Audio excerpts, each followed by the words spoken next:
Before you jump into Star Wars Battlefront 2's single-player campaign, you should know a few details about Inferno Squad. This video will include spoilers from the Battlefront 2 prequel novel, Inferno Squad, written by Christie Golden. Inferno Squad was originally a 4-man special ops team formed by Admiral Iden Versio.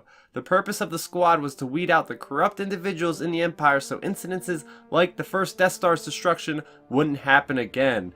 Leading Inferno Squad is Commander Iden Versio, age 22, the daughter of Admiral Iden Versio and Imperial propaganda artist Iden Versio. Iden was born on the Imperial loyalist planet of Vardos, which her father conquered early in his career.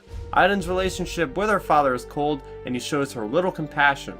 Iden is an expert TIE fighter pilot who is one of the only Imperial survivors during the destruction of the first Death Star. Next up is Gideon Hask, age 27, orphaned at an early age. He was born on Kuat and met Iden during their early years on Vardos. Iden and Gideon share a sibling-type bond. The most experienced member of Inferno Squad is Del Meeko, age 32. Del was born on Coruscant, then was part of the Stormtrooper Corps, was then promoted to Shore Trooper on Scarif, and did some time as a TIE fighter pilot. He thinks he can fix anything and is the squad's engineer.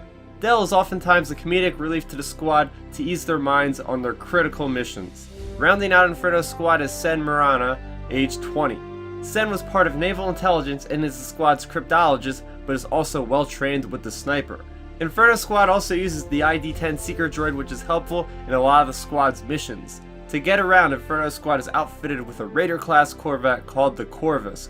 Coming in at 150 meters in length, the Corvus can be piloted solo and is equipped with turbo lasers, ion cannons, heavy laser cannons, and more.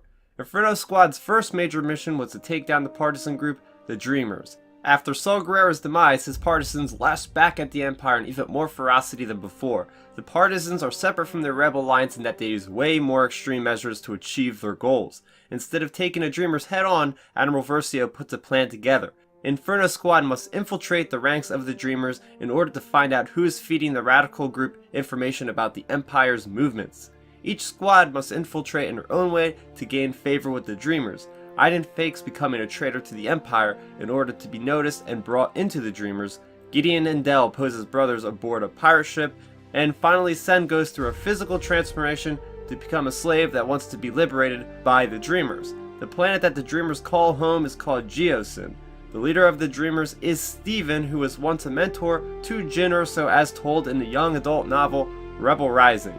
The Inferno Squad's loyalty to the Empire is tested throughout the duration of the mission. Sen's true intentions become known to the Dreamers, and Iden has to kill Sen in order to keep her cover and continue on with the mission.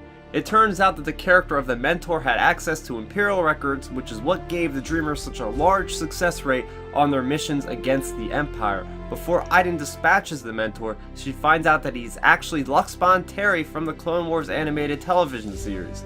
After Gideon, Del, and Iden complete their mission of destroying the Dreamers, they take on many more missions to maintain the integrity of the Empire, such as taking out Imperial blackmailers.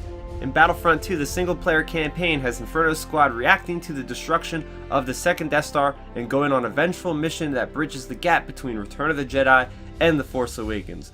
What are your thoughts on Inferno Squad? Do you think they will all make it out alive in Battlefront 2? Let's talk about it in the comment section below. If you're new to the channel, welcome. In the weeks to come, this channel will have a lot more Battlefront 2 content as well as my normal flow of Star Wars content, so make sure you are subscribed so you don't miss any of it. I'm StarRaptor, thank you for watching, and may the Force be with you, always. Thanks for checking out the video. Please hit that thumbs up symbol. It helps me know that I'm making content that you guys enjoy. And if you enjoyed this video, I also include 2 videos down below you guys should check out. And please consider subscribing to this channel. It helps support me and it notifies you guys of when I get new videos up on the channel. You can also contact me on Twitter, Facebook, and Instagram at StarRaptor.